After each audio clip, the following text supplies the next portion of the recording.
Ụmụnna ọkakwa nwụrụ nwoke attitude. Achọrọ m ime my own video concerning this coronavirus of 13 because the Facebook management has been, I don't know whether they collide with NCDC. They have been forcing me that I should do something about this COVID-19. If I cannot make video for it, that I should click on the link they sent to me so that they can help me out on how to do it. But I don't need their link. I have to say what is in my mind. Ụmụ Igbo gee ntị. Ụmụ Yoruba ya anụ Igbo gee ntị. Bụrụkwa onye Hausa na-anụ Igbo gee ntị. Ịda anụ jụọ ndị na-anụ Igbo ka akọwalụ gị. Mụ agaghị akwụkwọ, mụ ya asụgo Igbo na-asụọ nke ya ma ya aghọta. Echi were ekpebe m ikpe. M chọrọ ikwu okwu nke ya bụ ịkpọ m echi agwa gị n'ihe m kwu. Agwa gị ihe o minu. Ịghọtago? So this coronavirus of 13 o bidoro n'obodo ndị ọcha. Anyị mụrụ n'ogburu die and we've been seeing pictures, seeing videos. A na-egosi gị live na ihe abụ ihe egwuregwu. Ịghọtago? And this time obodo ndị ọcha bụ ka ebe president anyị na ndị otu ya Adams Oshomole and Lai Mohammed dem na-eji agba onwe fa ahụ because ha mara enwe hospital na this country. So ebe a ka ha na-eji agba onwe ha afọ saa afọ ebe a ka ha na-eji agba onwe fa afọ taa afọ ebe a ka ha na-eji agba onwe fa. Ịghọtago? Ma ndị nwụrụ ebe a sef esikwa Sudan swapụla anyị every ụnụ mazi ebe m na-aga. So ebe a ka ha na-eji agba onwe fa. So this coronavirus bịa na that country wee gbuo ha alịarịa nwanwụ. The same coronavirus bata Nigeria juzie na ohi egbu ndị mmadụ. Nwanne jụọ onwe gị anyị atara amoosu. Ọbara dị gị na-arụ ọ dị iche from nke dị ha na-arụ. A na-aka mmụọ nshi izu ori just zuo ori gaba ịsa na ekwensu kwara gị because ekwensu ewefuru ekwensu anya dị. Buhari and ndị otu ya ha chi izu ori fa zuo ori. After all, we are used to it. Ha sị na fight corruption dukọ nakọtasịa ndị niile rụrụ with good luck ọrụ nakọtasịa ha ego ha niile ma ndị rere akụnụba ha ma everything. Ma nke Abacha aka na-ewetarịtọ yet you did not see any effect. Ha na-eri tank rie very much. Imagine is na good luck government bụ ndị ori na ha na-ezu ori eji ezo na abroad. Yeah, things were cheaper then. Fuel was 80 something naira. Dollar was 160 something naira. Bag of rice, you can see bag of rice 7,000, 10,000 during the time of good luck. Now, a bata sin a house ori, which means things supposed to be better than when good luck was there. That's what it means. Ina kota shogo ego ni na ihe were ya.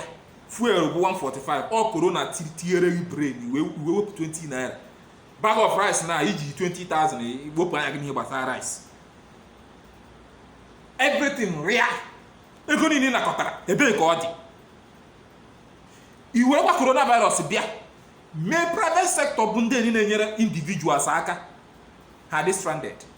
All these useless banks niile buru ego je bi federal government ha rie ego ha si ha eke individuals ha rie ka eso ndị Fulani and ndị amajari abịa amajiri ama nke a na-akpọfa akpọ ka eso ndị ori ọbara ọnwụ ọbara ka ha ego ụmụazị isi zuru ezu tụkọtara.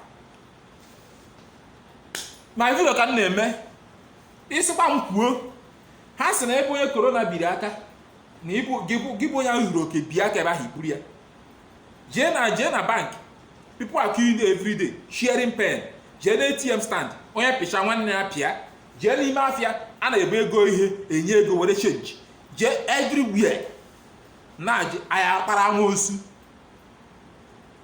ka ihe bụ na ndị a nọ nọkọta m what kind of spirit nọ n'ime ndị a mere ha ji enweghị mmụọ nchegharị n'ụwa ha.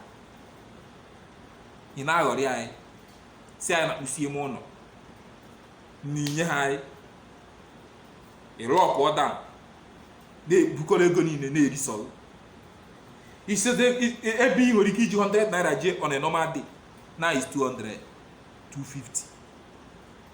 Biko m na-ajụ gị Buhari Oshomole Abakari Amugonu Lai Mohammed, all these people bụ ndị na-enye gị advice. If you people continue with this and you people are going, if you people continue with this method you people are using, I swear by God, yeah, only ya kpe ego ahụ onye esi efichacha ego niile beto na ha dị ndụ rie.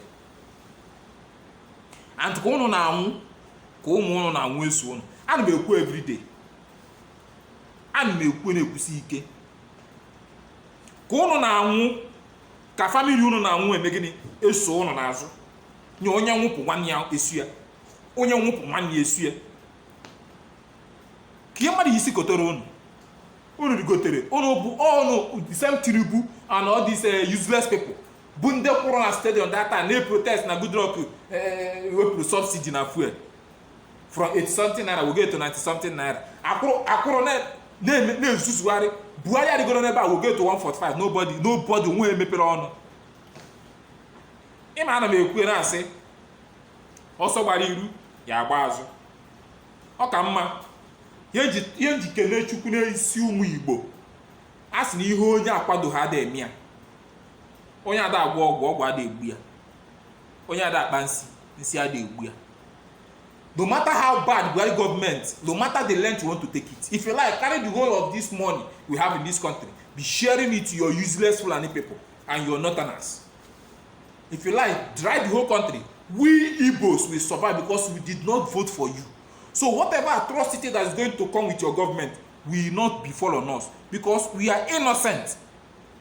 During your time of change, we never vote for you. You come up with another new level, next level. Tinubu deceived some Yoruba people and they voted for you. Those that voted for you are the ones that will die. They are the one this your regime will kill. It will not kill us because God is our protector. I know it from day one. I know it from day one that you have nothing to offer. So I'm not surprised. And actually, if you like, send your tiger dance, python dance to Adigbo. We will cope because we are from the rising sun. Akachukwu dị n'isi anyị. Ada nwa aka nweghị eme Chukwu tere mmanụ. Ụmụ Igbo bụ ndị Chukwu tere mmanụ. Chukwu tere anyị mmanụ ba ya okwu eze. See, go you into the world and multiply. Go you into the world and succeed. Go you into the world and prosper. ITEC, ebe IT la ko mbembe anebe. Ai mo ya ka ego na apụta. Yotago. So, ihe so gị na-eme, ọ ndị gị na ezinụlọ gị na ndị tụnyere gị akwụkwọ ya ata afụfụ ya. Mark my word. Every damn person that voted for Buhari are the ones that will die in this regime. We that did not vote for Buhari will succeed and see the end of Buhari. Yes. The same way we saw the end of Abba Kyari, we will still see the end of Buhari and his devilish government. Additional, Lai Mohammed, Oshomole, and this useless current governor now we have in Imo State will be complaining of Rochas Okorocha without knowing that Hope Uzodinma will be the worst. You are going about now ndị mgbago ugwu isi na hapụ Imo State here develop. Nkwuo na Igbo afọ onwefa n'anya dịka gịnwa bụkwa onye a na-akọpụ na Rochas Okorocha tọrọ n'ugwu fine na o nwere mentality ndị ugwu gịnwa a na-efiru n'itoro n'ala Igbo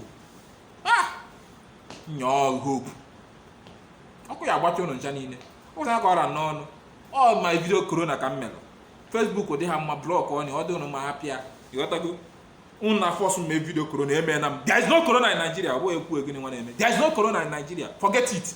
There is no corona in Nigeria. Because if there is corona, the whole of federation for don't get up. The whole of, especially here in Lagos, if you're 1,000 in Lagos, 999 for don't get up. I'm telling you, there is no corona in Nigeria. Mark my word. They are just using this to make money. And as Kono have been the na ta ya fu ra be ga no mu kunu yeri nya be go o de panika ya